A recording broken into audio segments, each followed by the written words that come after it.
To have it at least, that I can refer to it. Some business practices, what we could do better next time.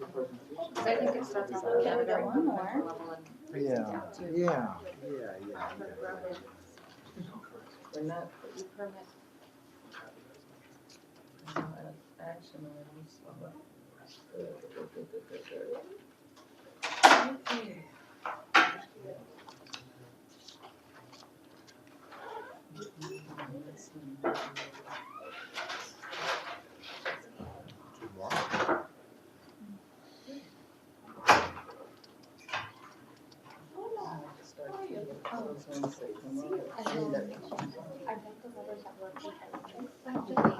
brought 2 copies. Did you want to go ahead and sign them? Yeah, no, it was one of my favorite parts. So Terry has the association.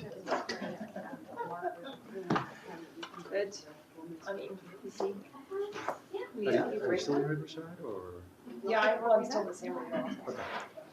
I used to see papers full of commercial offices too, but Okay. we are really far away. Yeah.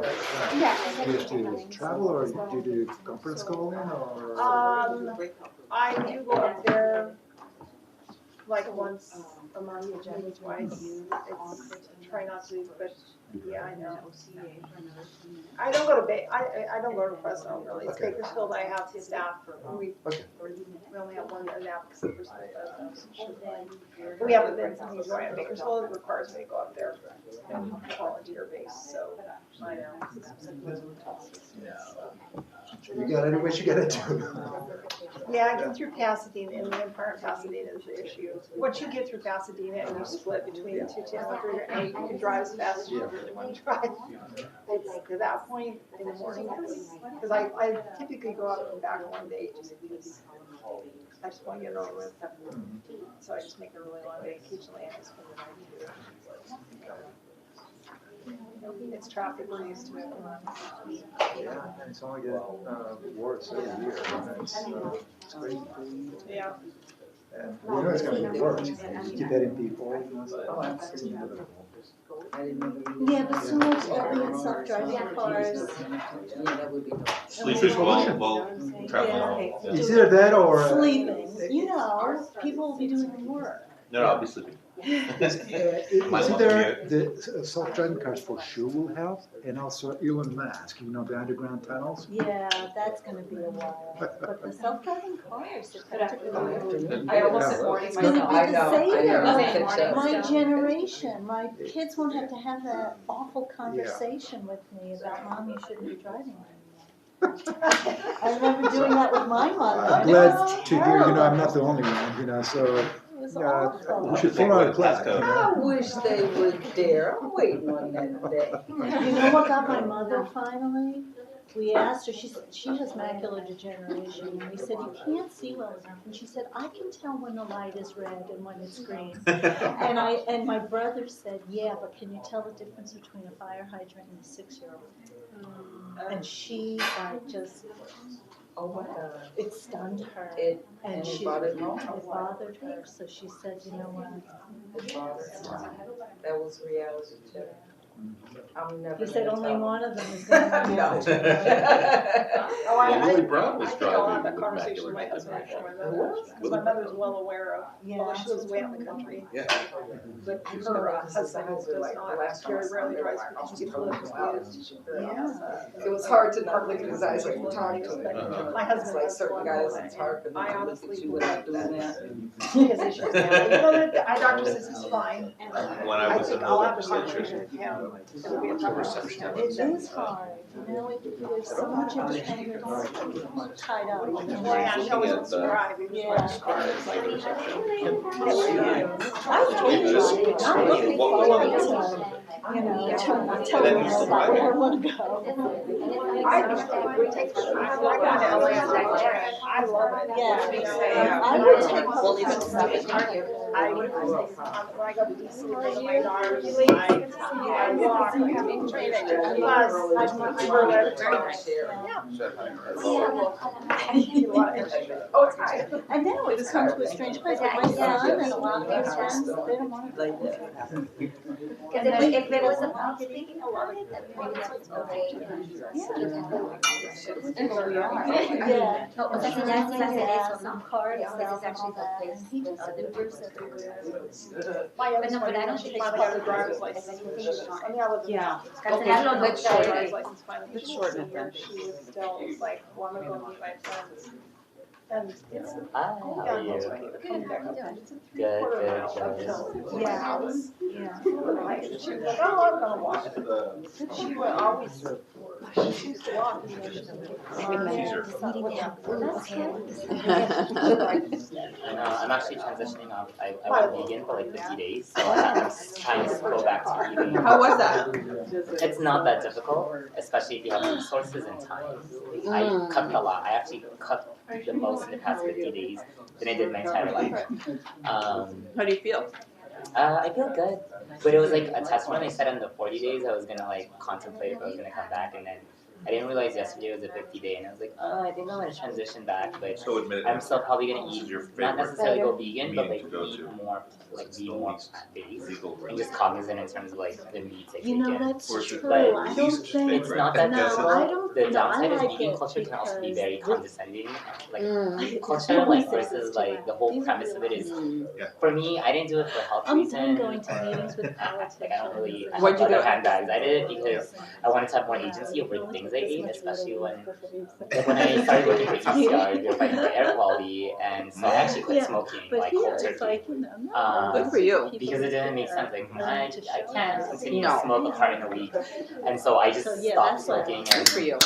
And then so when I tried the vegan thing, I knew it wasn't an end like goal thing. I like it was gonna be for the rest of my life. It was more to see what the impacts were. Hi, how are you? Yeah. Was it it's actually- expensive? No, you know, I eat a, like you'd be surprised at how much, and I work out. I did lean out, but I got a lot of my protein from lentils, and there's a lot of really fun meatless meats. But I think overall, like I just ate a lot of plants. Most of my protein was coming from lentils and broccoli and cauliflower. And as somebody that works out like 6 to 7 days a week, you have to eat a lot, or you'll basically you won't gain any muscle mass. Yeah. Yeah. But I definitely did lean out since I wasn't eating like fried food. I wasn't. What I ate was completely like for the most part just like fresh produce. Yeah. So. cut out like carbs. Just like- Oh no, I eat a lot of rice.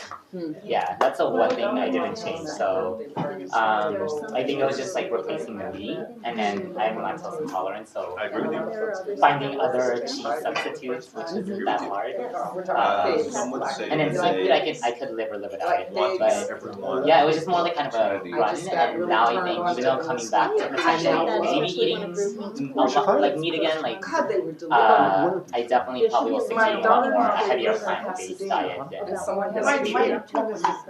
Because they're not Like, this is food their here, you know, Yeah. and, I grew up with you know, and there are Yes, that's way up. true. plenty of, it's a biblical tree, it's a biblical I know. tree, you know, it's That's a, why I thought it's something yeah. that was just, you know, Yeah. like, a lot of Yeah. Yeah. I take Yeah, that yeah, myself. yeah. And dates too. Uh-huh. Dates too. I love dates too. Yeah. But dates I've seen is Yeah. garbage. I get the letter. Kind of like a pickle. Oh, you did? Thank you. Way better.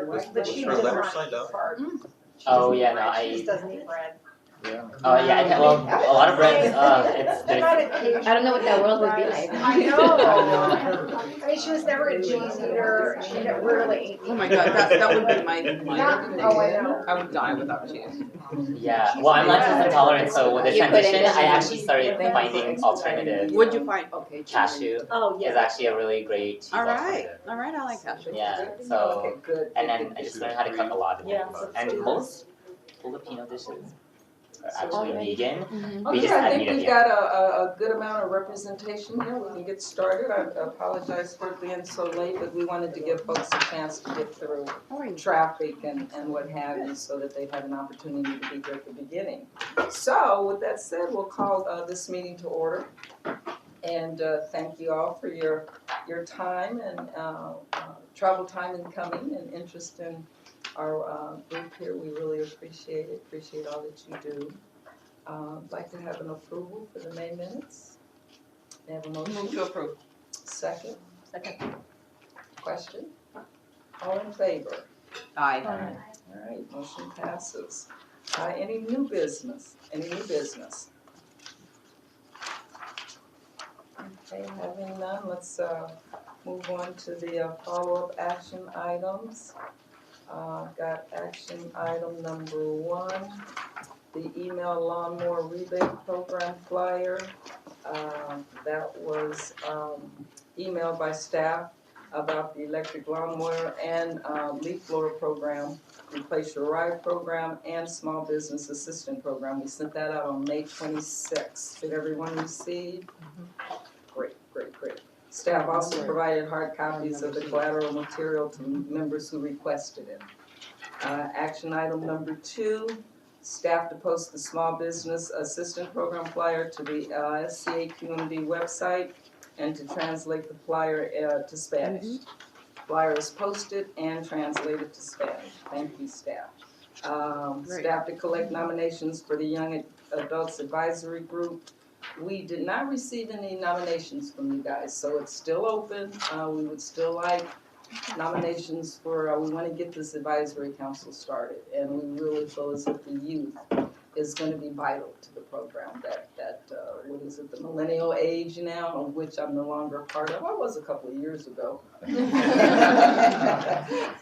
But we really need to have their perceptions, their input, all of that involved in on this council. So if you know of anyone that's in your programs that would be a fit for this, we would really appreciate those nominations. The next action item, staff to determine if SCAQMD can offer public transportation vouchers to and from Environmental Justice Conference.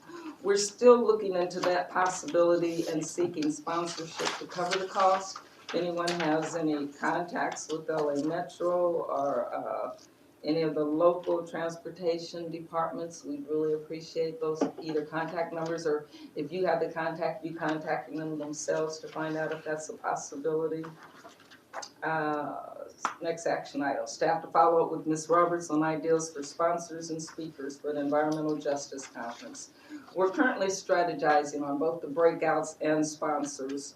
So if we have anybody that knows any sponsors, suggestions on speakers, we'd be happy to hear that. So just kind of start germinating that in your mind, and we really would appreciate that.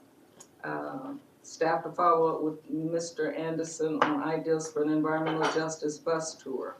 We're in the process of coordinating the tour, and we'll reach out when we have a date and time. Any of you guys been on that tour? Been to Render? And now I'm going to talk about it. You went on it, right? Yeah, I did. Your first day, I think Yeah, I it was. did. One of my first days, and then I came here. Mhm. I didn't, needless to say. Staff to follow up with Ms. Diaz to share OCEJP's survey findings with the Advisory Council and to obtain information on the June event. We called and we'll follow up on that also and report back to you. Staff to follow up with Mr. Heibel on the 2017 community follow-up. We're currently coordinating with Mr. Heibel on a date. We don't have a set date yet. Staff to find out if there's a status hearing scheduled for the Rainbow Recycling Facility. The Rainbow Environmental Services is currently operating under an SCAQMD order for abatement, and the transfer station building expansion is nearly complete with all wall skins up. There's 3 large roll-up doors have been installed on the west end of the building to enclose the operations. The 4th opening, the main exit upper section, is currently damaged, and they are awaiting final installation of the roll-up door. The 3 roll-up doors are closed at the end of each day to mitigate the potential for odors.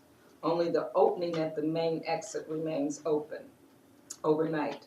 The facility must have the full ventilation and air pollution control system, APCS, installed and operational before the last opening can be closed.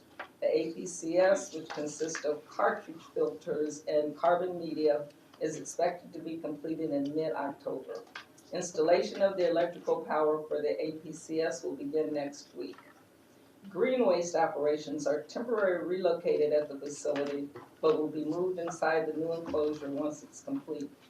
The Materials Recovery Facility, MRF, is the next priority after the transfer station, and construction has commenced on the dust collector for the MRF. The construction and demolition area will be the next priority after the MRF, and construction has not yet commenced on this area.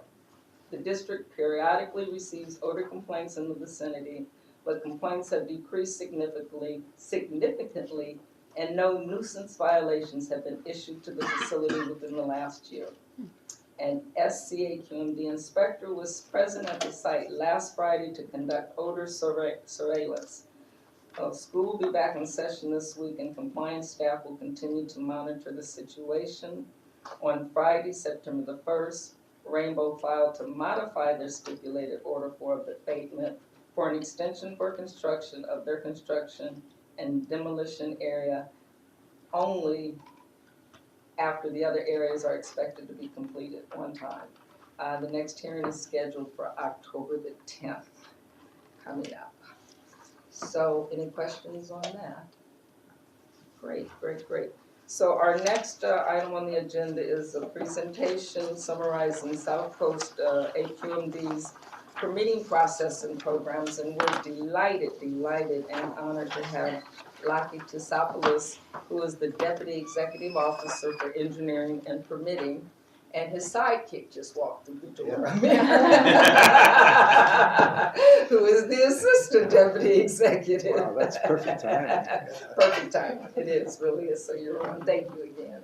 Well, Fabian, the honor is all mine. Thank you very much for inviting me.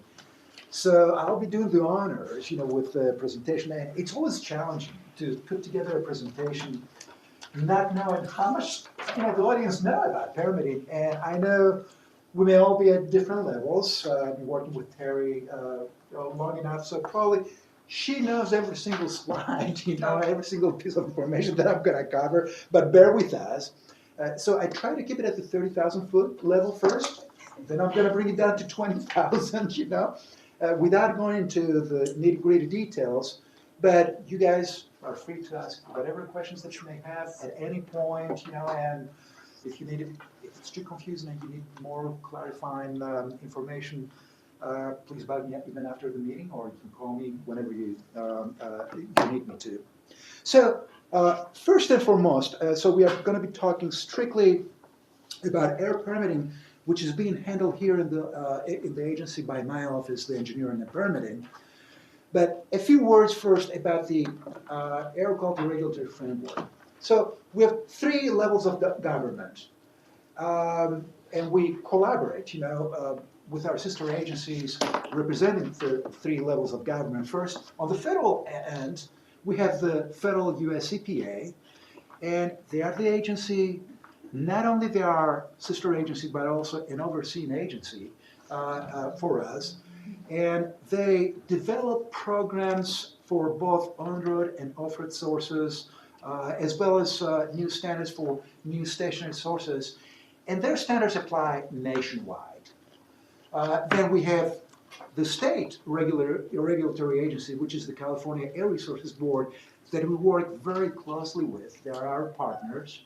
And they have jurisdiction mainly on establishing tailpipe emission standards on the mobile vehicles, trucks, light-duty vehicles. We are one of the only state, actually, that we have a waiver from the federal government to develop our own standards, simply because we have the worst air pollution in the country. To make matters worse, because our area in Southland, we have by far the worst air pollution in the country. We are in charge of developing even more stricter standards for stationary sources and develop appropriate programs to improve air quality for our 17 million residents here in the Southland. And the way we are enforcing and implementing those programs is by issuing permits to all the station sources that produce some level of pollution. And hence, the interest in permitting. So what I'm going to cover in my presentation, I'm going to talk a little bit about the organizational structure of the Engineering and Permitting Office. We'll talk about the permitting program. I don't know how many of you have heard about Title V or Reclaim. They are permitting programs, so I'll have a few slides. They're very important programs that I'm going to touch upon. Then we'll talk a little bit about credit programs. And if I've not confused you by then, then I'm going to talk about overall activities. The Engineering and Permitting Office is one of the larger offices here in the agency. We have 161 staff members, plus or minus, and there's a 23 million budget. And we typically do all the permitting activities, all the engineering evaluations, and also we offer certain special services. So we are organized, in 5 different groups, but each group altogether we have 10 different permitting groups that do permit all sorts of different facilities. And Fabian just mentioned, that Amir, who just walked in and sitting here next to me, is my right-hand deputy, and then we have 5 managers that run the day-to-day aspect of the business. So, who do we permit? So, we subdivide all the permitting sources here, the stationary sources, into 2 sub-universes. The major sources, which are the facilities with large emission signatures, such as refineries, power plants, aerospace facilities, and there are close to 400 of those facilities, okay? So keep that at the back of your mind. It's not a very big universe, but it's pretty sizable. And those sources are being subject to a number of different permitting programs. One is the Title V Federal Operating Permit Program, where we take each individual permit that we issue for each equipment, and then we house them under one umbrella Title V facility permit. We'll talk more about it later. Then we have the Reclaim program, which is a cap and trade program. And again, it's applicable to our largest 280 facilities that emit oxides of nitrogen and oxides of sulfur. Again, we'll go into a little more detail later on this. And then, so these are the major sources. We have the minor sources, or the non-major sources, which is by far our largest universe, close to 27,000 of them. And we are talking about anyone from dry cleaners, gas stations, IC engines, you name it. If you are producing any level of pollutants, you are in that group at a minimum. So, and we issue individual permits to each equipment, and we have roughly in our hoppers close to 70,000 plus permits. 2/3 of those facilities are pretty small. They'll either have 1 or 2 permits, and maybe 1/3 of them will have multiple permits. So in addition to the traditional, emission sources, we also issue permits to certain large agricultural operations. And also we issue permits to portable equipment. We have a joint program with the State Air Resources Board that we collaborate with. So let's dive into the permitting. So basically, if you are operating any equipment that results in the release of any air contaminants, even if you're installing an equipment that reduces contaminants, if a pollution control equipment, you are required to get a permit from us. And we have a 2-step permitting process. Let's say you want to open a dry cleaner. You have to apply first to us and get a permit to construct. You'll say, hey, I want to buy this dry cleaning business. I want to install this equipment. We'll review your application. we'll check your emissions, we'll issue a permit to construct. Then we're gonna ask you, you gotta source test the equipment within a certain time frame. We'll get the results. If they pass, they stay under our limits, our permit limits, we are gonna issue you a permit to operate. And you're free to go. So it's a two-step permitting process. But in addition to those equipment permits, we have other type of permits, such as facility permits that is applicable to major sources, the Title V facility permit, the reclaim permit, and I'll give you a little more detail in addition to the equipment permits that we talked about. Often will require an applicant to submit compliance plan just to make sure that their operation is meeting our rules and regulations. If you're going to over-control your emissions and you go above and beyond what is required of you, you have the ability to generate emission reduction credits, or ERCs, as we call them, and you have the ability to trade those in the open market.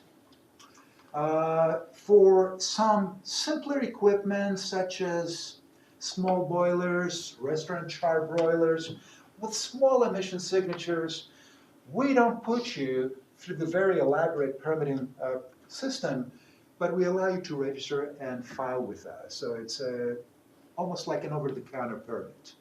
We want to know where you are, so that if we need to visit you, we know where to go. But you don't have to jump through the hoops the other permit holders have to jump through.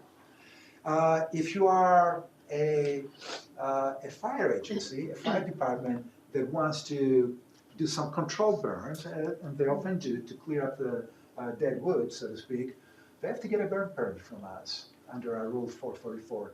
So we have a number of different stakeholders that we work with, and we issue a number of different permits and compliance plans. So let's talk about the permitting process and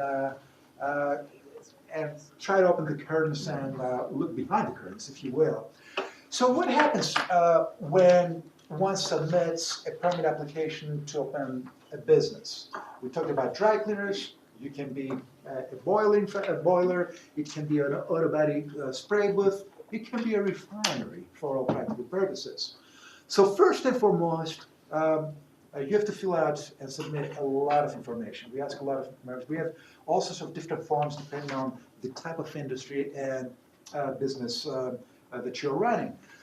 So first, what we do is we pre-screen what you've submitted, and we want to make sure that everything you submitted is complete and is ready to be processed by the permitting engineer. And once you pass that step, the permit application is being forwarded to a permit engineer, and we have permit engineers that reflect all sorts of education backgrounds, from chemical engineers to environmental engineers, civil engineers, mechanical engineers, you name it, and all sorts of different degrees, from bachelor's, master's to PhD degrees.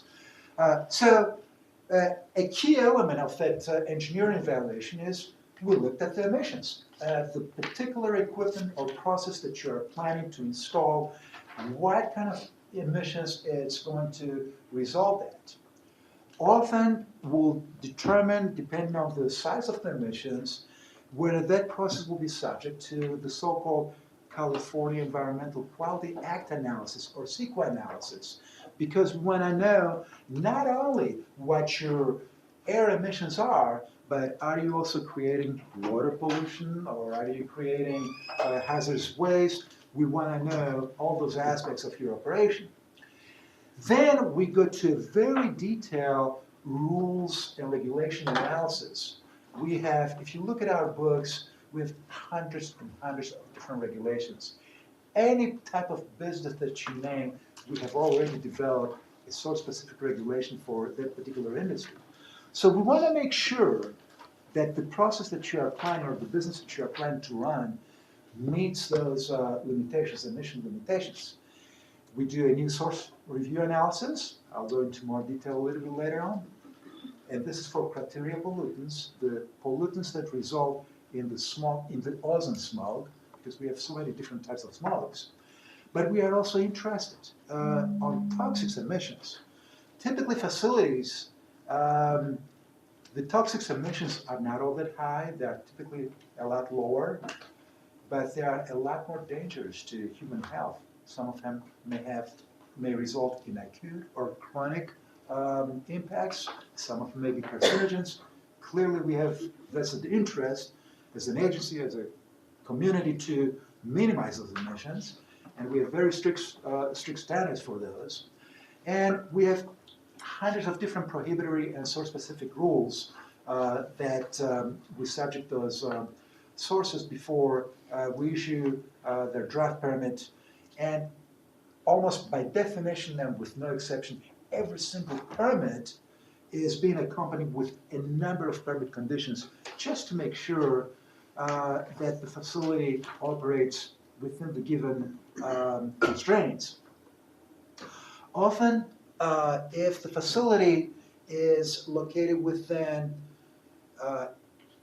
if their emissions are above our significance level, or the facility is located close to a school, will require, often our rules require that we issue public notice so that the public is aware that there is a pending permit to be issued to this particular permit, so that they can get involved and submit comments. Sometimes it results in public meetings. And once we cross all those T's and dot all the I's, then we are ready to issue the final permit. So it's a fairly elaborate process. It may take anything from several weeks to several years, depending on the complexity of the permit. I'm not going to go through this slide in detail, but what I'm listing here is just to give you a flavor. There are multiple different regulations that each permit is being subject to. The permits, for instance, are subject to Regulation 2. Then we have prohibitory rules, as well as source-specific rules, hundreds of them. And I'm just listing at the bottom of the slide only 2 of them, just to give you a flavor. So I'm going to spend a little more time on this rule. It's the new source review regulation, which is the cornerstone of our permitting process. And it applies to any new business that is coming into our basin, or you can be an existing business who's expanding operations. This particular regulation will apply to you. And basically, what we require of these sources is, first and foremost, we wanted to install the best available control technology, because this is the only way we can minimize emissions. You can never eliminate them completely, but we can minimize them. And you minimize them by requiring them to install best available control technology. The second thing they have to do, one of the principles behind this program is to allow the economic growth in our region, but not at the expense of air quality. So how do we do that? One was the best available control technology installation, but you will always have some leftover emissions, right? So what we require of the applicant is they have to offset their emissions by purchasing credits in the open market or reducing emissions at their own facility, if it's an existing facility. And we require them for every pound of leftover emissions that they have to offset it with 1.2 pounds of emissions offsets. And the 0.2 difference is basically something that we retire for the benefit of the environment. And that's how we are able to allow for economic growth without causing deterioration of air quality in our area. And then we have some other requirements. If it's a sizable facility, we'll require them to do some air quality modeling analysis, because we want to make sure that whatever other applicable state, local, or federal standards, they're not being violated. And we do the same thing with the greenhouse gases to make sure they stay below the applicable thresholds. And very importantly, we have new source review for toxic pollutants as well, where we require facilities to also install best available toxic control technologies to minimize that impact and minimize risk associated with their facility.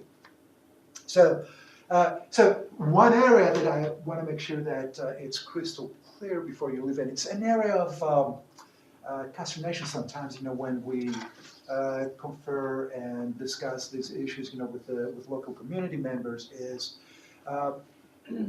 once we put a particular permit applicant through these hoops, if they are staying below our standards, and our standards are, I don't have to tell you probably this, you probably know this, are by far the most stringent in the country because of the severity of air pollution.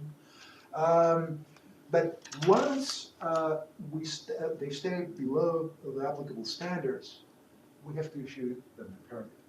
And often one of the comments that we will get, especially when we go to environmental justice communities, they go, my gosh, Mr. SCAQMD, I mean, the air pollution that we are dealing with here, as if it wasn't enough, you're going to bring in one additional facility in our community. And unfortunately, our hands are tied, and we don't have the ability to say no to a facility because we have no zoning authority. And we'll work sometimes with the local cities, but they are the ones, the cities or the counties, wherever the facility is located, they are the ones, by law, they're the ones who have the zoning authority. We don't.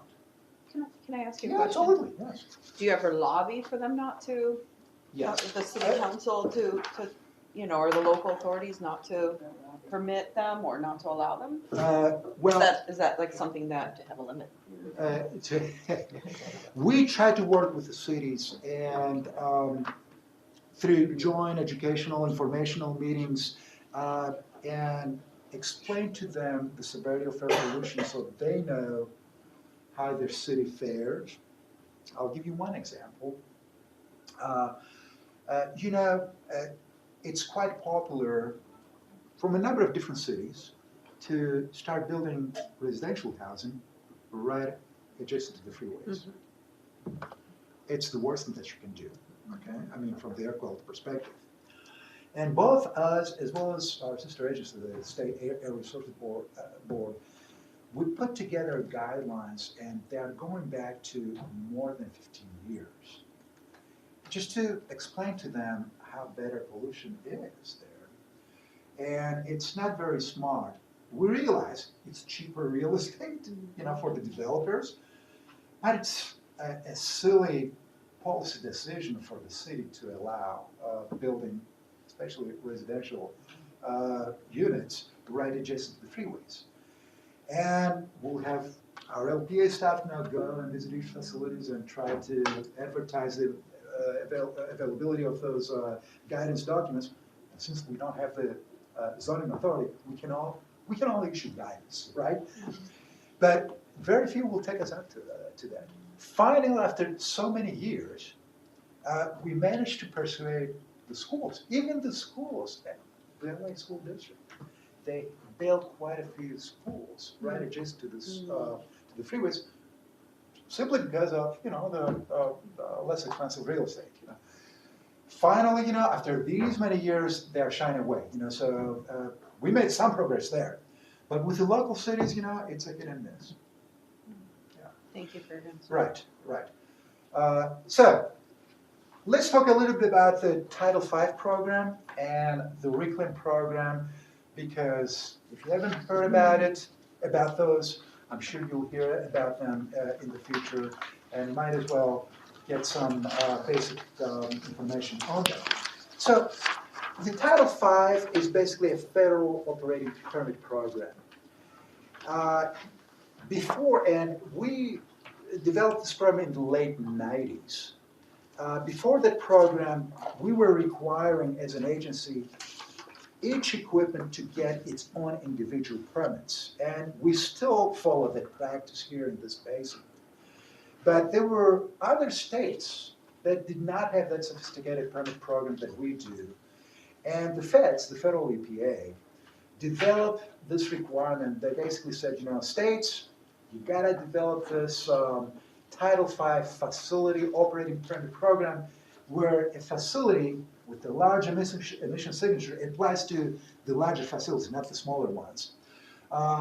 We'll have to issue an umbrella permit that houses all the individual permit units under that umbrella. So we started implementing that since the late 90s, right, Amir? And it applies, like I said, to facilities with larger emission signature, with 100 tons per year of criteria pollutant emissions or more for every other state. In our case, we are in the second bullet, the extreme non-attainment area here. Basically, any facility with emissions more than 10 tons per year of VOC or NOx, or more than 50 tons per year of CO and 70 tons of particulates, you are required to get a Title V permit. So what is the advantage of this Title V permit? And the way it works is we first issue an initial permit, and this happened two decades and a half ago roughly. And the permit has a 5-year cycle, 5-year life.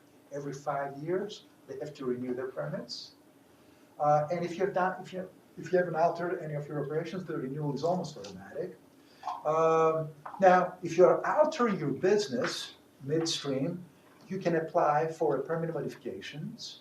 But one of the advantages of the Title V program has, the permits themselves do not only get reviewed by us, but in certain cases are being reviewed by the US EPA. And in certain cases, the public has the ability to participate and comment. So there are 3 types of permit revisions. The very simple ones are the administrative type of revisions to take care of typos, for instance. These are very simple. They don't go through public review. They don't go through the EPA review. Yes? So, I mean, a couple of things. I think, our function here is to try to improve the environmental justice element to the permitting process. And public participation obviously is very key, right? To the environmental justice mandate and to a more robust process for all parties involved. Right. So, and I think this question of oftentimes having practiced SQL for many years, this question of what constitutes a minor alteration or administrative change to a permit, highly contentious issue, right? And oftentimes experts will disagree as to whether a change to a permit is minor or not. And so the question is, from an environmental justice perspective, whether there might be a way to improve the process for determining what's an informal or minor change to a permit, and one that is more responsive to the public, perhaps, or aware of the public interest involved in what might be challenged as a minor alteration in an environmental justice community. So, I mean, I think, thinking about how to improve public participation, I mean, another really entrenched and kind of lingering issue with the Air District, and this is unusual for agencies in the CEQA review piece of the analysis, is that there's no public hearing on an EIR or a negative declaration. And that's unusual. And so to the extent that there might be ways to improve the environmental justice of permitting, I think that, creating a process, and, the chair of the governing board openly stated this in a hearing a couple of years ago, that big projects really need to go to a hearing before the governing board. Public needs an opportunity to be able to come before the governing board, make their comments, have, and for the governing board to feel that political pressure, especially when you're dealing with big refinery expansions, there needs to be a public hearing before the governing board. So, in terms of improving some of the environmental justice elements to the public participation piece of permits in the EJ communities, I think those are just a few of the key issues. Yeah, no, Some I suggestions. appreciate, the comments and feedback that you are giving us. Certainly, so in the Title V, since we are on the Title V topic, so we have those three different levels of remissions: the administrative, minor, de minimis, and the significant ones. And typically, as you see in the slide, it's the significant permit revisions that normally have an emission signature, an emissions impact associated with them, is where the public gets the opportunity to participate. Now, in the rules, we tried to define what each category is and try to make it as black and white as possible, but as you pointed out, sometimes, the lines are blurry and maybe they're not clear enough. And if you can help us, to clarify those, or if you need to alter some of the boundaries, and I think, yeah, you got time to jump in. Feel free to do that. By all means, let's discuss. Yeah. Yes. And I just want to add that this process is in addition to the CEQA process. I understand. So once the CEQA process, the public process is completed, if they trigger the requirements under Title V, which is a federal program, then we have to do additional public noticing, which just provides the public additional forum to come in there and become familiar with the project or share their concerns with regards to a project. So, we've gone through the CEQA process. Now we're going through our 212 noticing process. And in addition to all of this, there is a third layer of the Title V that, if you trigger this particular requirements under Title V, in addition to all the stuff that we have done, this is a third opportunity for the public to come in and provide comments.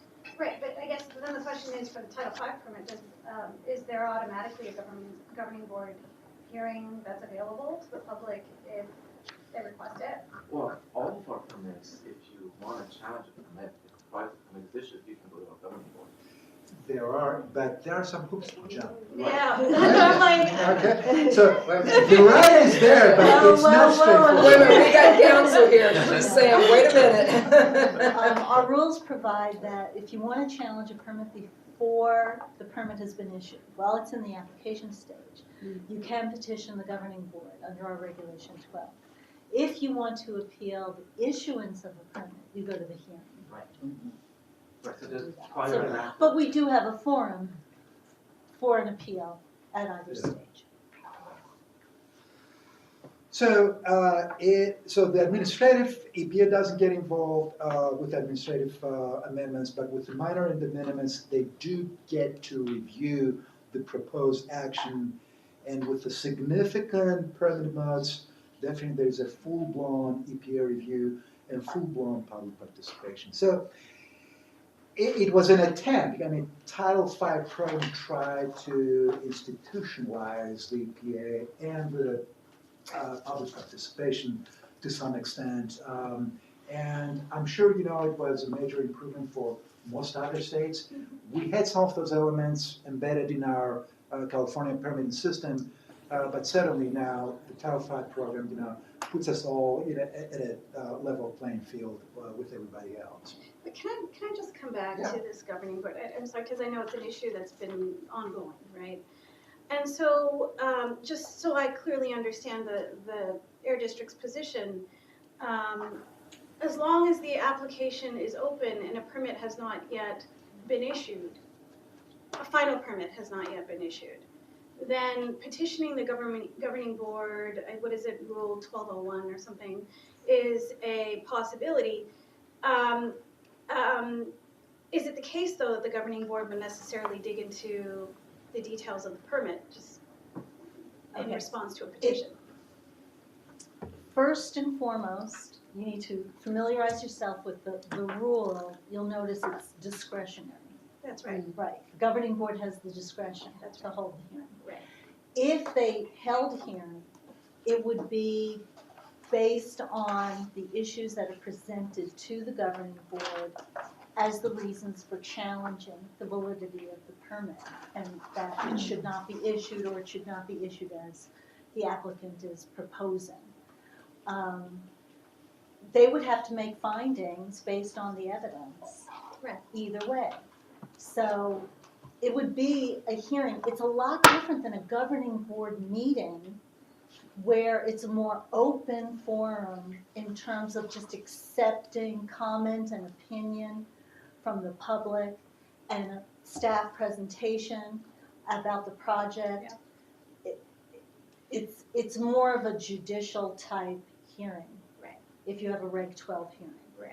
Right, a quasi judicial, right. Yeah. So, I mean, I guess the point, coming back to the original point, to the extent the Air District is interested in improving the environmental justice elements of its permitting process, creating a more transparent, robust, and, I would say fair and open process for permitting that involves the governing board, especially for big projects, I think is really important. I mean, it's been an ongoing issue. I don't think it's a secret. Yeah, I think you're actually suggesting something that's broader Right. than a Reg 12 Right. hearing, That's and I right. appreciate that. I Right. mean, that's a very specific type of hearing that the governing board would hold. Yeah, that's a process that would have to be presented to the executive officer and the chair of the governing board to see the extent to which they want to provide that opportunity when there are larger projects pending.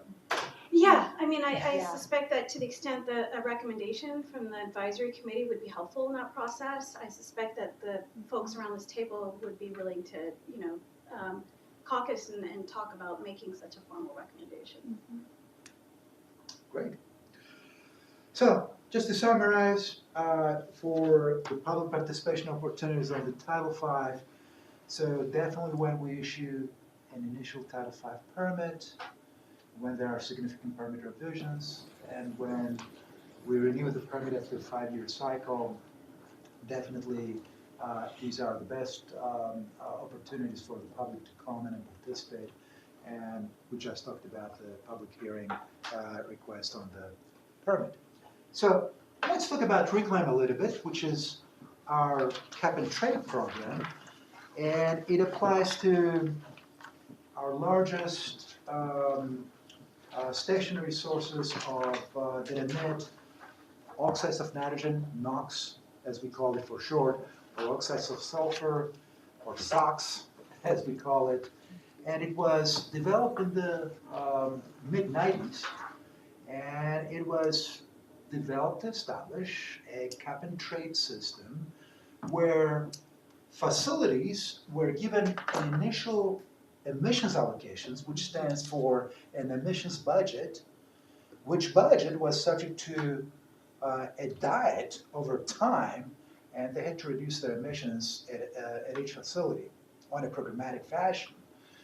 And unlike our command and control program, where each facility had to install controls in their respective site, in this particular program, facilities had the ability to purchase credits in the open market rather than installing the controls at their respective facility. But in order for them to do that, they had to have some other facility to over-control their emissions and sell those excess emission reductions to them. And so there's a lot more flexibility, compliance flexibility in this program compared to the command and control. But because, that flexibility comes with the requirement to install more sophisticated monitoring equipment, reporting and record-keeping requirements to make sure, because they are trading now a commodity, emission reduction credits, to make sure that those are quantified appropriately. And and the theory is, through this flexibility, we may be able to get from point A to point B in terms of air quality improvement faster and at a more cost-effective manner. And as we save money as a community or as a region, we can invest those dollars in furthering the state of control technology. And again, the principle behind in establishing the final destination for the program is to secure equivalent emission reductions, equivalent environmental benefits that would have other guys gotten through the command and control program. And I don't know, I have a pictorial here that explains, how it works between the seller and the buyer. And some people find this useful, some people not so much. So if you look at the left-hand side, the seller side, of the slide, and it's hard to use this. So this particular facility is operating a boiler, indicated with the red bar, upright bar. And you see the diagram that they are supposed to follow that is indicated with the reclaim limit that is declining over time, right? So what if these guys, hypothetically speaking, install a control device? Maybe I should come here. Say that. So what if they install, this is the line they are supposed to follow over time. Incrementally, they are supposed to reduce their emissions. If they install a control device ahead of time, and they reduce their emissions from here down to this, they have all these excess emission reductions that actually they can bank and sell, say, to a potential buyer who is not interested in installing a control device and is interested in deferring the installation of the control device. But the two have to offset each other. And at some point, when they reach the final destination, both of them will have to install the control devices. But in the interim, it allows people to trade and follow the least costly path to compliance. So this is probably too much detail for this presentation, when we initiate the program in establishing the initial allocations, we looked at the facility's past 5 years activity level to establish the starting point, and from that point on, we put them on a diet. How does a diet look like? For NOx allocations, that's how it looks like. That's the summary of the entire close to 300 facility strong program for the NOx reclaim program. So when we started back in the early 90s, early to mid 90s, we started with 40,000 tons of NOx emissions per year. And we put them through the diet through successive amendments, and essentially with the more recent amendment that got adopted a couple of years ago, by 2021-23, we are going to be reducing their emissions by more than 80%. And the same thing with the SOx reclaim. We started with 10,000. It's a much smaller universe, only 32, 33 facilities. And we put them through the diet that goes all the way through the 2020s. Now, as I said, all that flexibility comes with more stricter, more onerous, I would say, monitoring, record keeping, and reporting requirements. And basically, depending on the size of the source within the facility, they are required to install certain monitoring devices. And we subdivide the universe into 3 categories: major sources, large sources, and minor sources. Major sources are the really big sources such as turbines, utility boilers, or big refinery equipment such as the fluid catalytic cracking units or the FCCUs. And larger sources are slightly smaller than those, such as boilers and heaters. And then we have the minor sources, the pumps, the internal combustion engines, and gensets. And the higher the emissions, the more onerous and the more frequent the monitoring requirements that will be applicable to you.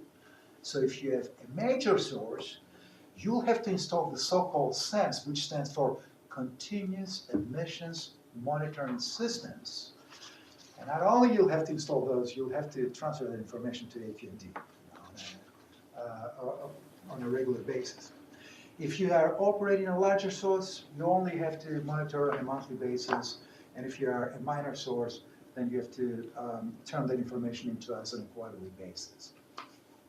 And everything, when you do the continuous emissions monitoring systems, everything gets transmitted automatically, electronically to us, to the agency, so that we know what's going on at each respective facility.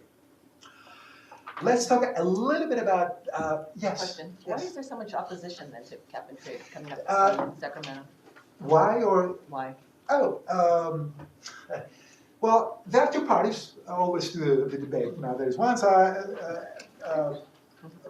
that is very pro-reclaim, and especially the large industrial sources who were able to take advantage of some of the flexibility aspects of the program.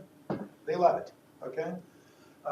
Because they feel the command and control for them is too much of a straitjacket. There is very little elbow room, and the reclaim program gives them that a little extra flexibility. If on the other hand, if you are still part of the reclaim program, but you have done everything you could in terms of installing control devices, and you have nowhere to go, and you are required to purchase day in and day out, year in and year out, pollution control credits or RTCs, reclaim trading credits, RTCs as we call them, well, definitely, you don't like shelling out money. On the community side, many of the environmental organizations, they're not huge fans, to put it mildly, of the program. I'm happy to help you out here. Because it might be a little awkward for you to explain it. But so, part of the criticism from the EJ community with respect to the reclaim program in particular, and this is true of a lot of trading programs, is it's very difficult to construct a program that actually works.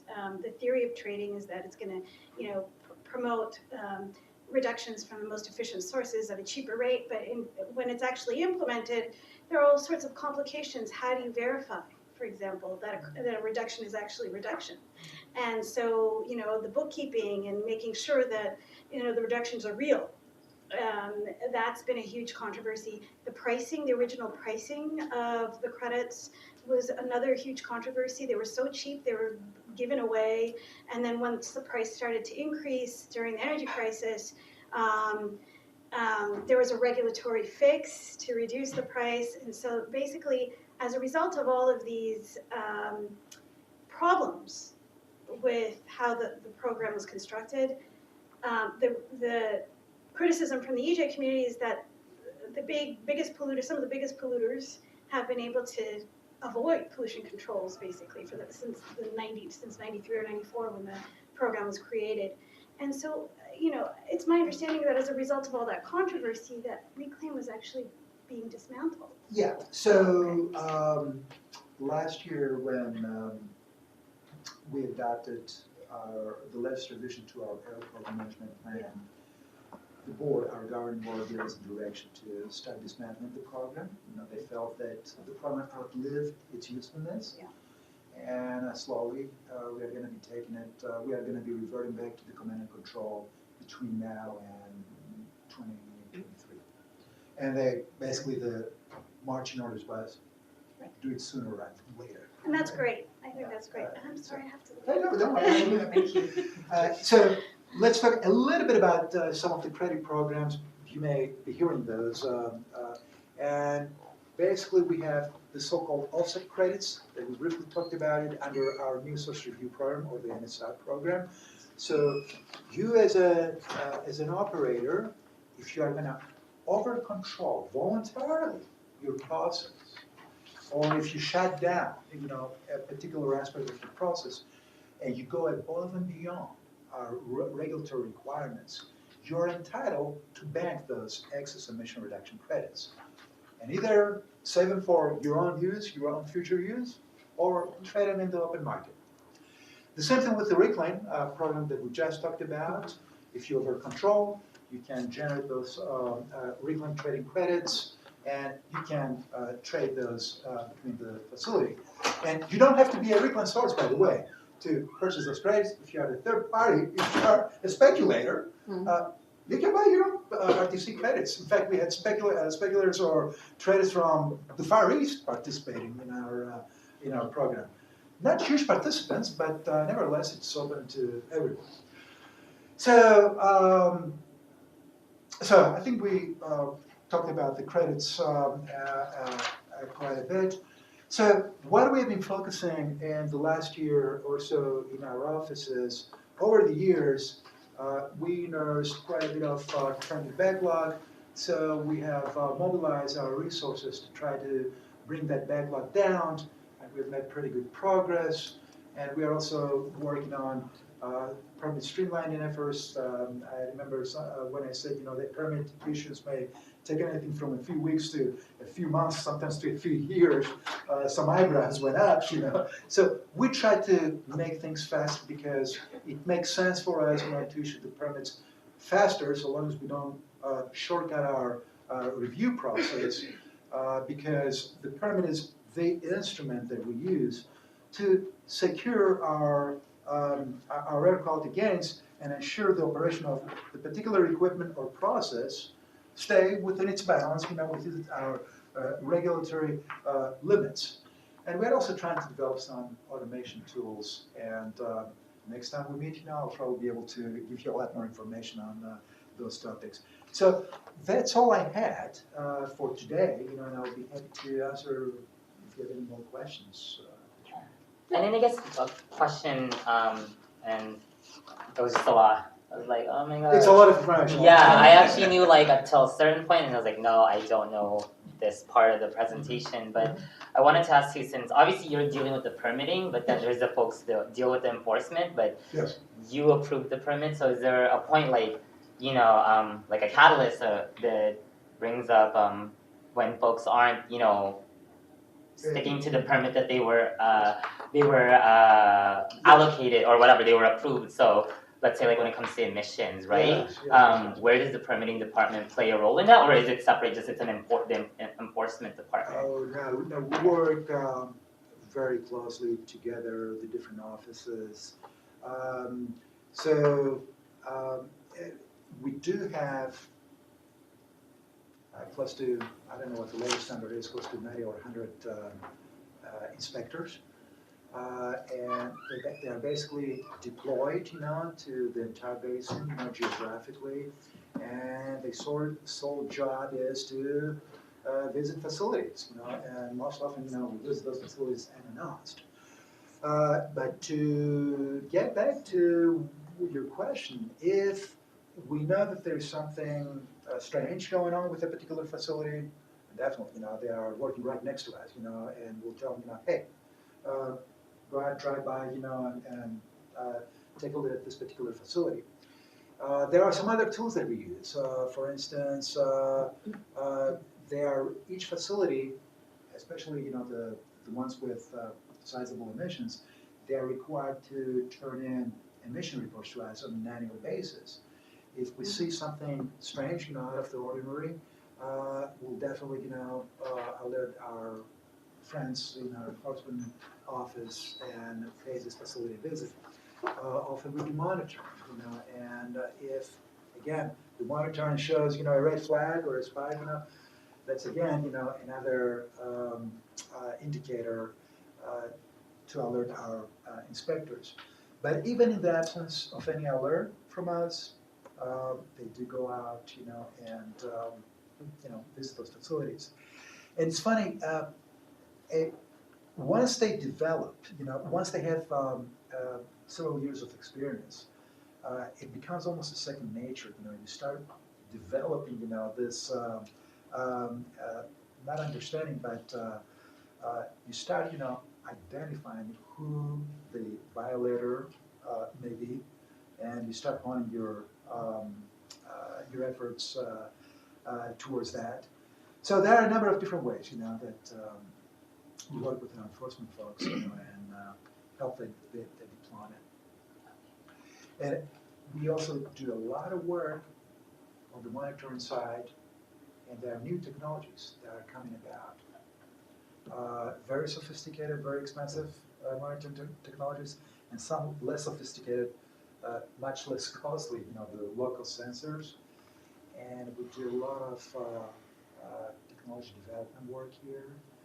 Once we will develop those tools that will actually help the inspectors as they drive, through the arterials, or through the facilities, by the facilities, they'll be able to alert, if they see a spike, so. Perhaps we did our presentations backwards, because we did enforcement last time. I Perhaps we see. should have done Okay. permitting first and then Yeah. enforcement. Yeah, so- It would have been a natural Yeah. flow, so, yeah, were you here last time? I was, but Oh, then I'm okay. just like now, Yeah. like reflecting back on Right. it, and Right, because Um, permitting sometimes will lead into Yeah. enforcement, so we, Yeah. now we've learned, for next time, Yeah. guys, we've learned. and it's been a while, so. Yeah. Yeah. One thing that I should point out also, there are certain facilities with very large emission signatures. I'm talking about the refineries, right? For those, we have dedicated teams, inspector teams, that pretty much visit them every week, if not every day. And with those facilities, we want to make sure their emissions stay in check. Often we'll have the so-called blue skies operations where we'll deploy a large number of inspectors to various aspects of one refinery, because a refinery can take several city blocks, right? They are huge facilities, and you can effectively inspect a refinery with just a handful of people. So we'll typically deploy a pretty large, sizable number of them, and we'll take them through the hoops. Every single refinery gets audited. They're members, they're part of the reclaim program, and each facility is required to submit emission reports at the end of the year, and each report, does get audited. So and those audits often, will point to a prospective violator, if not prospective infractions, I should say, emissions infractions. So those also are telltale devices, that inform our enforcement staff. Great. Under the Title V program, they are supposed, the larger sources like refineries, they are required to let us know if they have exceeded any of their emission limits that they have violated. So that also supports a whole enforcement action. Okay, any other questions? Can't- No! This is technically my work day too. Okay, Jan Victor, Okay. we're gonna have to do this, we're gonna have to have you give him a call offline, because Yeah, we've got another okay. presentation. Yeah, And that way he can get in-depth, you can call his department, and you can get, really sit down and get in-depth with your questions. Yeah. Because we've If- lost like 3 members now, so. no worries. I was just gonna ask too, just since I know. And we Sue- want your questions Oh, no, answered, not that trust question me. right Yeah. now, but I think in the recommendation to Tuma, I was just nodding my head, but I don't think it was like, in terms of following up around specifically, yes, having a more just process when it comes to permitting, and that was what the Oh, question yeah, was I gonna have. think, and she got notes Yeah. on that, because all of your input is so helpful. Yeah. You gotta know that, because we're not necessarily on the lines all the time, and you guys are, so we need to know that kind of information. That maybe this process does not fit in the EJ community, it might fit elsewhere, but we need to know that so that we can make those adjustments. So we appreciate that comment from, I call her Pizza Potty, and I know that's not it, but it's the closest thing. Anyway, so appreciate you guys for coming. Sure. Thank you. And I think we have another presentation coming up, and you've got his card, his Yeah. information. Thank you. Great. Thank you, guys, appreciate you. Let's see, our next presentation is Daniela. Daniela's gonna talk about environmental justice, our community partnership workshops and conference updates. Or the conference update. Right, so thank you everyone for coming. Like Cynthia mentioned, I'll be reviewing a couple of the items that a couple of the events we've gone through throughout the year. And actually, does anybody from the back want to come over to the table so that you're closer and you're able to be a part of the discussion. You're welcome to sit over here.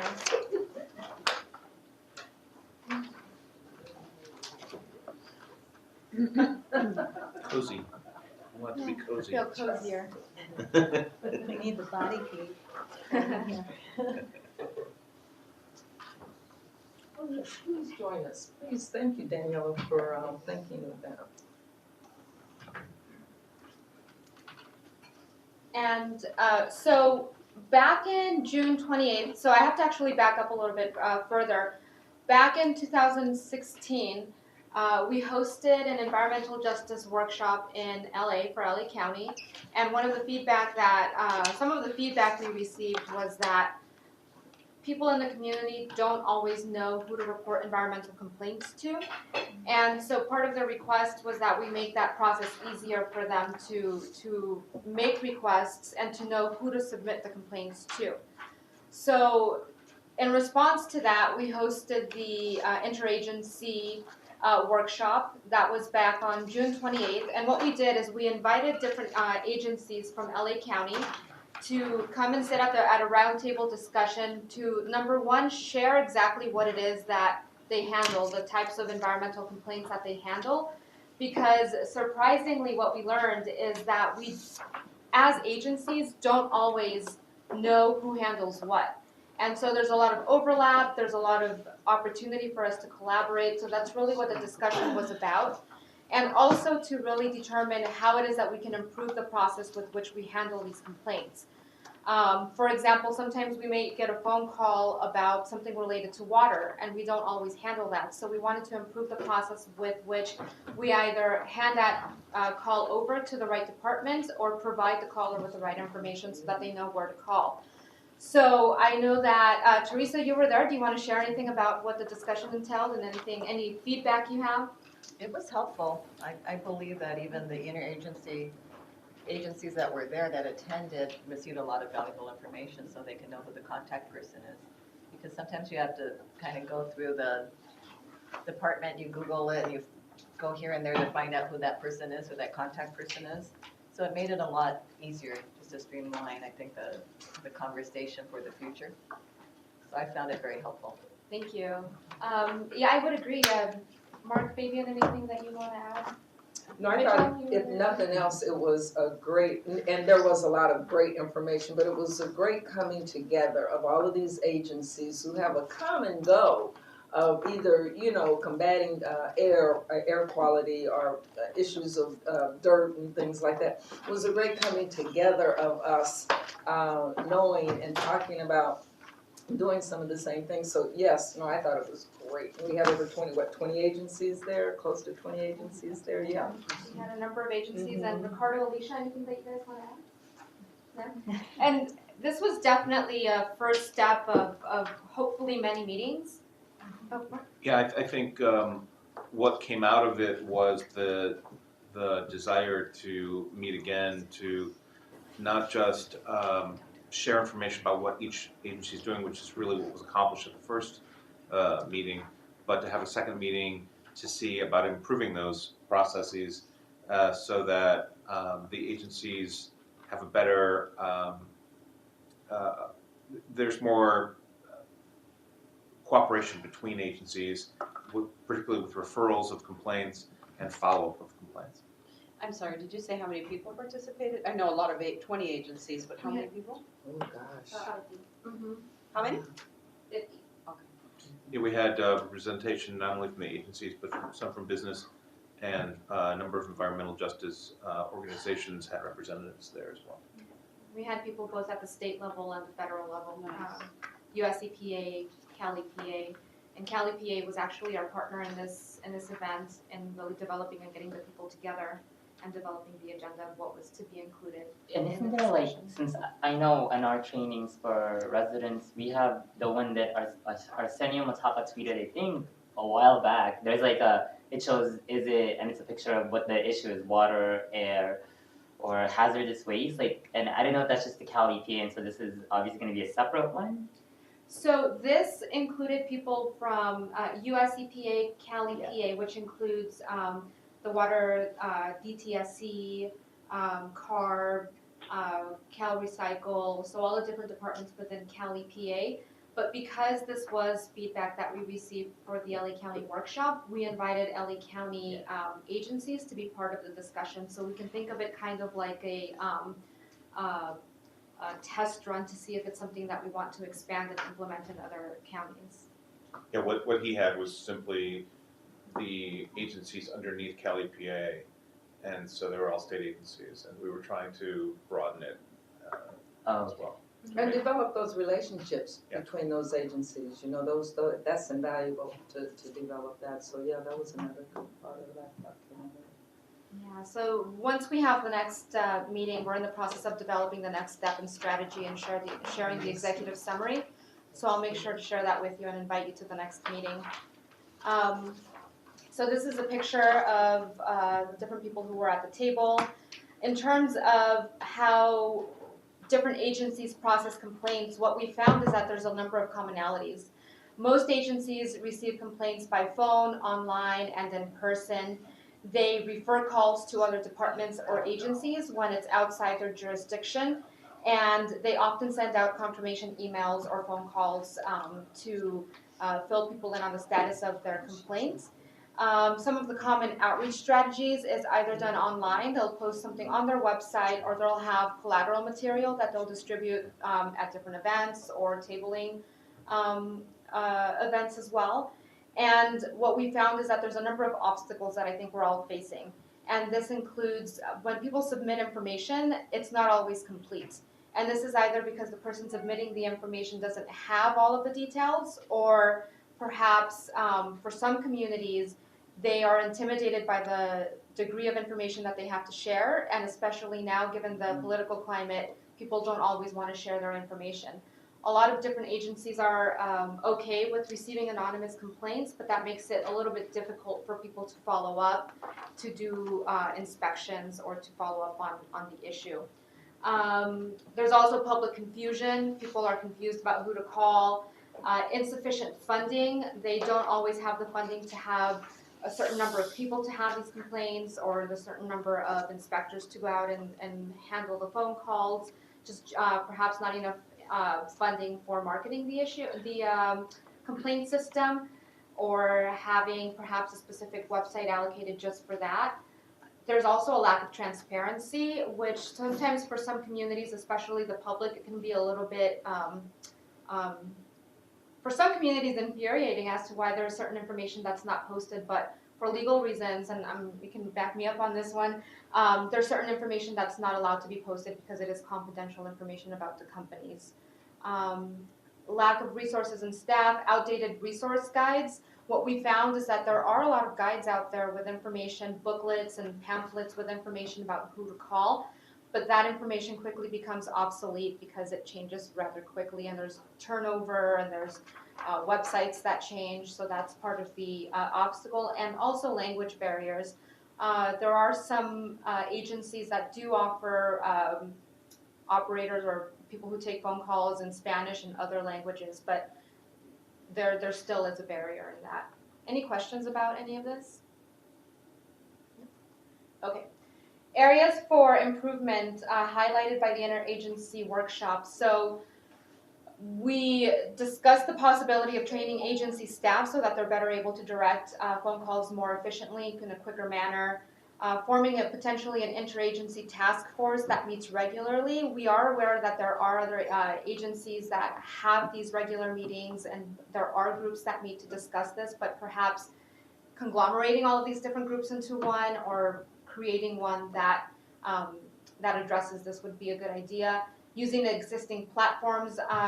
Humberto's not here today, but he is he's part of the head of Ivan Network, which is incredibly useful for the community, and it's a very grassroots approach. We're looking at the possibility of perhaps implementing that when we have more of a discussion with the different agencies. Improving communication, just facilitating the ability to share information amongst the different agencies, and coordinating better outreach so that the public is more aware that they are able to submit these complaints, and just being very innovative in our approach to finding solutions. Perhaps using social media. or I'm not sure how many of you are familiar with Nextdoor, which is a platform where you can, it's basically your neighborhood. I believe it works by invitation only. Yeah. And it's incredibly useful. I remember, when was it that there was a chemical fire and there was a really bad smell in LA County? Yeah, that was near Vernon, Mhm. Maywood. Yeah, and people were sharing the AQMD number, call AQMD, and everyone in the neighborhood knew about it. So it's incredibly useful for people within a radius of a neighborhood. We've used it to find lost dogs in the neighborhood. Yeah. Find a plumber, recommend a house sitter. So also on June 28th, we hosted a workshop for in the San Fernando Valley. It had been a while since we had been out there. And this was an opportunity for us to listen to the community and provide the community with information about AQMD. We had approximately 63 attendees. We received an average score of about 4.53. And it was really just a 3-hour workshop where we broke people up into different groups to listen to their concerns, to identify any potential hazardous areas or potential problem areas or businesses. And residents expressed interest in more community outreach, learning more about what it is that we do, learning more about our programs like the Lawnmower Exchange, the Leaf Blower, Replace Your Ride.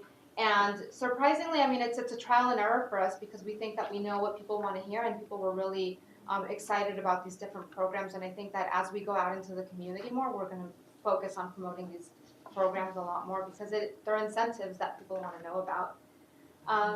And also just they expressed concerns about the pollution coming from diesel trucks and power plants and the different industrial facilities in the community. Any questions about, oh, and we also honored Pacoima Beautiful. Insert photo here. Workshop on airport. We wanted everyone to put their own photo so you can personalize your copy. I'm like, maybe if I click really quickly, no one will notice it. So just last week, we had another workshop in San Bernardino County. And this was, again, an opportunity to listen to the community and also share some information about the AQMD. It was, we honored Reach Out, which is a nonprofit in the area that focuses on developing better communities and healthier community members. We had about 60 people registered. Usually we have about a 20% drop-off rate. So we had 49 attendees, and it was a good opportunity for us to be out there and share information with community members.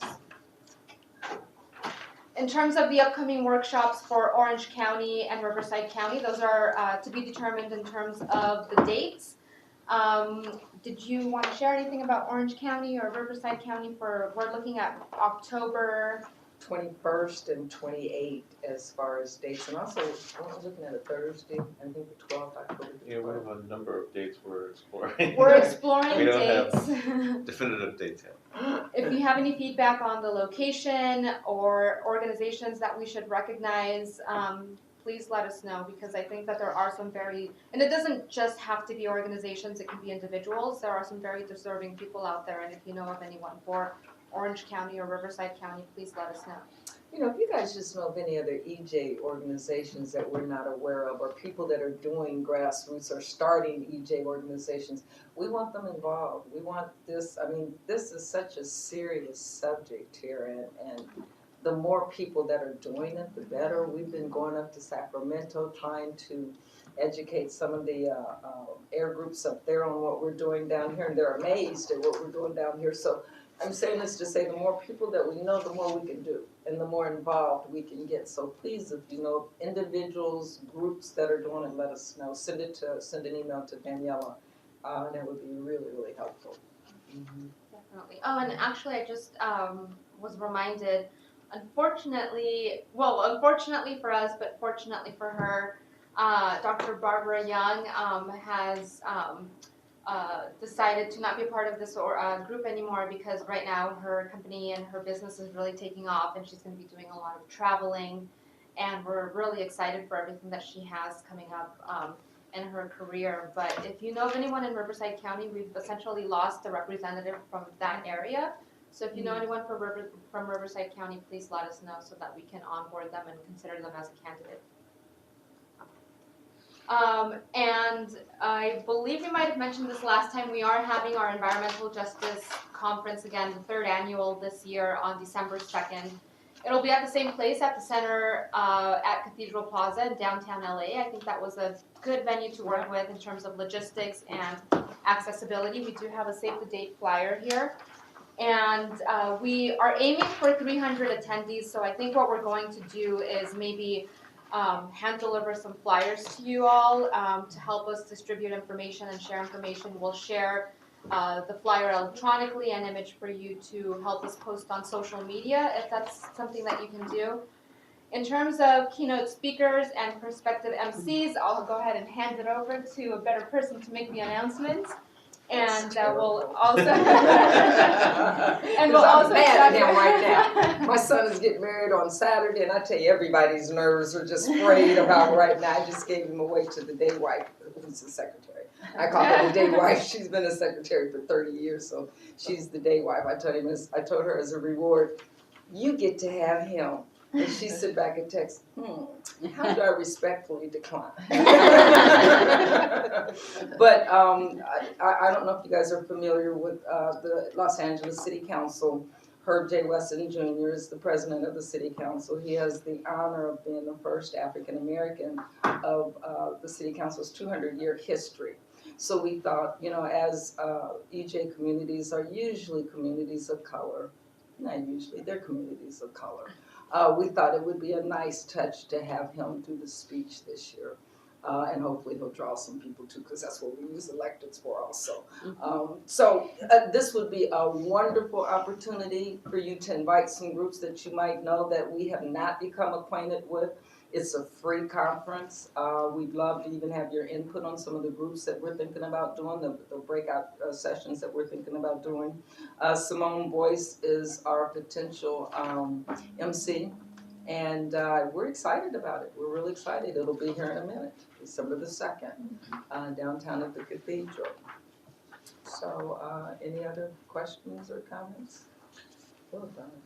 So should we talk about Yeah, so we have some potential breakout sessions. Some of the feedback from last year was that people really wanted an opportunity to have 2 breakout sessions instead of just 1. And so what we're thinking about this year is having the same breakout sessions done twice, so that if there's a breakout session that people want to attend during the first, they can attend the other during the second breakout session. So what we have is, you want me to share this with? Well, let's, yeah, Jacob hasn't seen that, so let's not hand that out yet, but we can talk about it right here, they're up here. The policy and regulation and environmental legislation, zero and near zero emission technologies, grant writing, funding opportunities which may be part of the grant writing, air pollution in EJ areas, talking about current issues right now in EJ areas, community outreach and cooperative engagement among community groups, public agencies, and business. Those are the topics that we're considering, and so what we're hoping for is that we can get some ideas on potential speakers for some of these sessions. We would only use 5 of these sessions, 4 as breakouts and 1 as the plenary session. We're considering the grant and the funding as one. And so if there's any people that you think would be very good as either moderators or as panelists to talk about these issues, we are at the process now where we need to find the panelists and the moderators. So we have some ideas, but we wanted to make sure that we got input from the members of this group so that we're providing the kinds of panels that are going to resonate with the attendees. And being inclusive.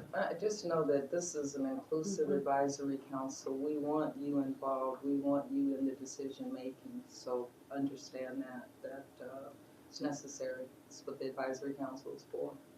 So anyone that you might know that's already doing these kinds of things, already speaking about it, if you wanna step up to the plate and do it, we're more than happy to have you. So for instance, on grant writing, someone who is knowledgeable about writing grants or has experience training people on grant writing, that would be someone we could really use for one of these panels. In the policy area, someone who's very familiar with what's been going on in DC or what's been going on in Sacramento with regard to some of the current environmental issues for the last year and how things are going to happen going forward. Air pollution in EJ areas, we wanted to get some feedback and some participation from some environmental justice organization representatives to talk about some of the issues they're dealing with right now. And zero and near zero emission technologies, we're probably going to reach inside our technology advancement office for some expertise, but we're also looking for folks from some outside folks who also have some expertise and knowledge about what's going on and the potential for how the zero emission technologies can help reduce pollution in our region. Anybody?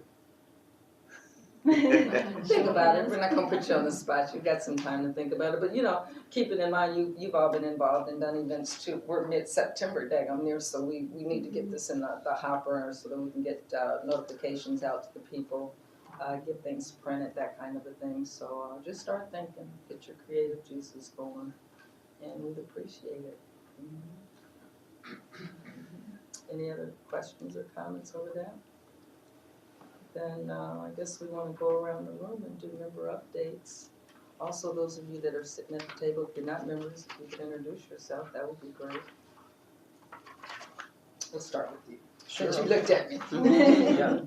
Well, I'm here on behalf of the City of Carson. I'm a city planner with the City of Carson, and I was asked by the mayor to attend and observe and then present a letter that he prepared during public comment. So when it's appropriate, I can read that. Absolutely, sure. Amy? I have no comment. Okay. Teresa? No comment. Okay. Ricardo? No comment. Okay. And I'm sorry, I don't know your name. Hi, my name is Tiffany Allegretti, and I'm a PR manager for IQ Air. Okay, all right, welcome. Thank you. My name is Myrna Alvarado and I run the IQ Air Foundation. I'm the community outreach specialist. Okay, I'm not familiar with that organization, so we'll have to talk. Yeah. Okay. Where is it? La Mirada. Okay.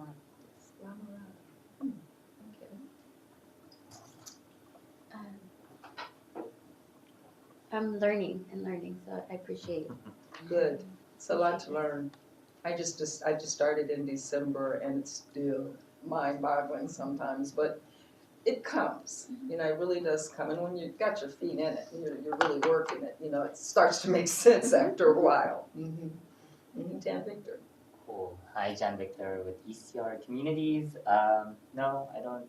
We just came from a bunch of events in the past 3 months, so I'm a little just trying to get my rest at this point. Gotcha. Okay. All right. You guys know Lucky, and then there's Daphne. Daphne, you are, I know you're in legal. Yeah. Okay, she's senior deputy counsel. Alicia James is our consultant who helps us tremendously. And we've got an intern, Mitchell, back there. And then Monica Kim, who will be in charge of our Young Leaders Advisory Council. So she's been sitting back there looking at you guys. I hope they come up with people for me. And for that advisory council, when we say young leaders, we mean people from 18 to 30.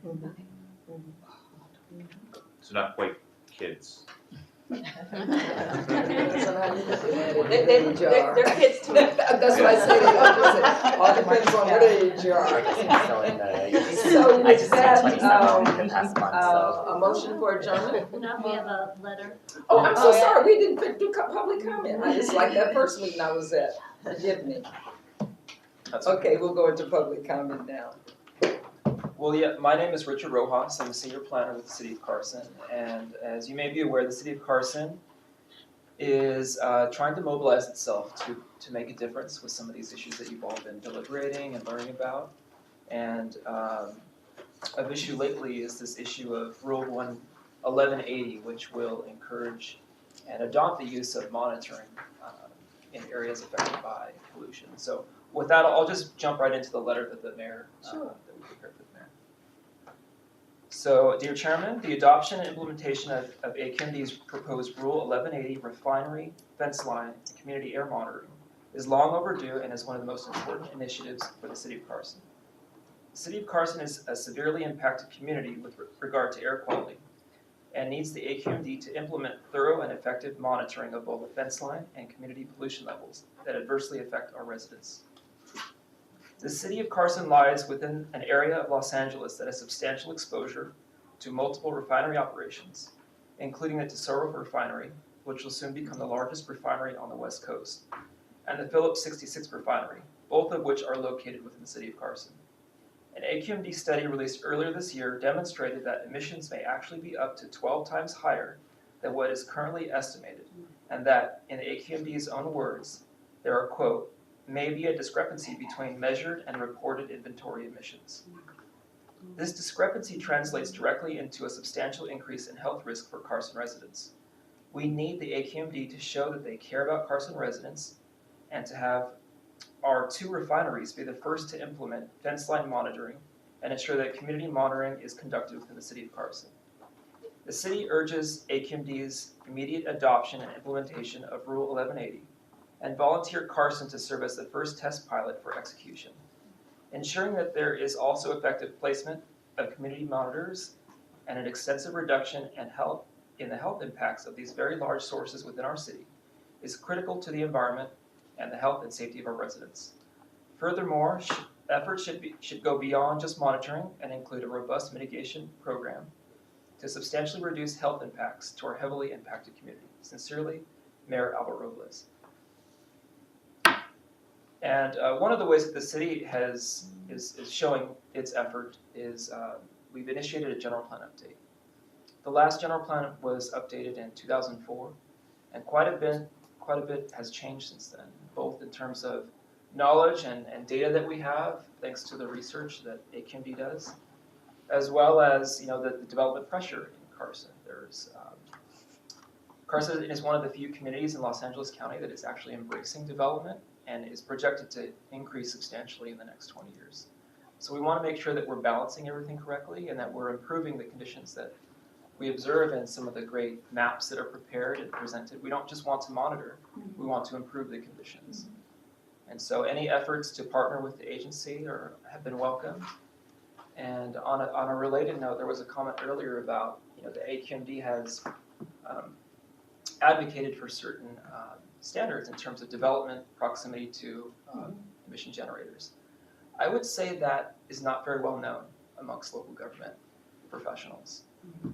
The rules may be out there, but staff, in my experience, are not well aware of them, which is why if you drive along any major freeway, whether it be the 91 in Cerritos, the 5 in cities of Los Angeles and cities of Irvine, you see new development within 500 feet of freeway corridors. So we would welcome any additional education efforts to better educate local government professionals on what should be done, what could be done, and make those policy changes, because without general plans changing and zoning regulations changing, we're going to continue to see that pressure and that development realized. So Appreciate the letter. I'll hand this off to you. Alrighty. Any other public? Oh, sure. I have a question. So what is the recommended? Can we do this in public comment? Depends on what the question is. Okay, I just, that, because I've gotten in trouble before, so go ahead. Just the recommended mileage from from freeways to reside. I've heard 1,000 feet, but I've heard recently the city took it down to 500 feet. City of LA took it down to 500 feet. Have anyone else here heard any different? That was the last that I heard. In his presentation log, he referred to 500. Yeah, I think it's gone down to. There is a distinction between what's recommended scientifically and what is legal. Yeah. And Yeah, so, the scientific. okay, is so my scientifically, question. we recommend generally a mile, which is approximately 1 mile. 1,000 feet. Mhm. Okay, I'm sorry, 1,000 meters, but 1,000 feet is generally when you have, and I'm not a scientist, but when we have the curve showing where toxic chemicals are receding from the air and dropping, it's very significant, very high before 500 feet, and then it declines, and by about 1,000 it's pretty low, and then by about 2,000 it drops off. So by the time you get to a mile, but 1,000 feet is generally the guide that we talk about for recommendations. However, 500 feet is what jurisdictions generally look at if they're looking at it, because there's a state law that was adopted about 10, 12 years ago, which required school districts to not place new schools within 500 feet of a freeway. However, there's exceptions for the school districts if they can justify that there's no other alternative site, then they can still build there. So they're restricted with a huge loophole from building within 500 feet, and so that's why 500 feet is seen as the guidance, particularly for schools. We have a guidance document that we've adopted, but it's, I don't want to say outdated. It's not outdated. It's just it hasn't been updated in at least it's 2005, I think. I think it's 2005.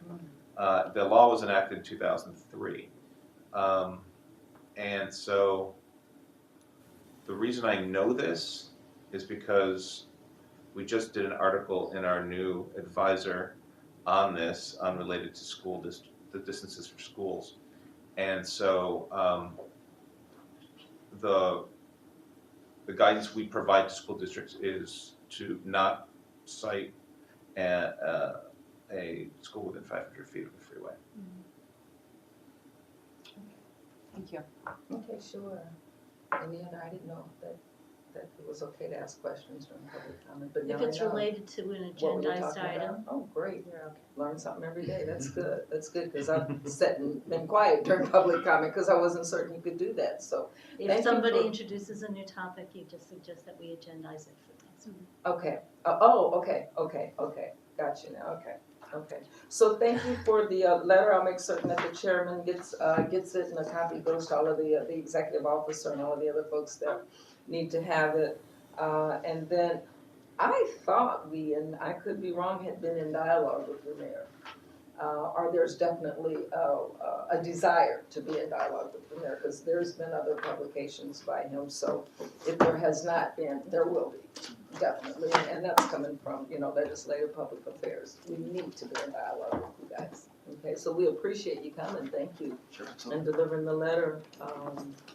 Yeah, no, we appreciate it, I'll make certain it gets to the borough people. Okay, any other public comment? Okay, seeing none, motion for adjournment? Move to adjourn. Okay, second. All right, we adjourn, thank you, motion passes. Oh, don't forget to give me Greg's butt clean. Oh, that's right. I wouldn't forget that. I would not, that'd be the first thing I Oh, yeah. Did you speak at one of those?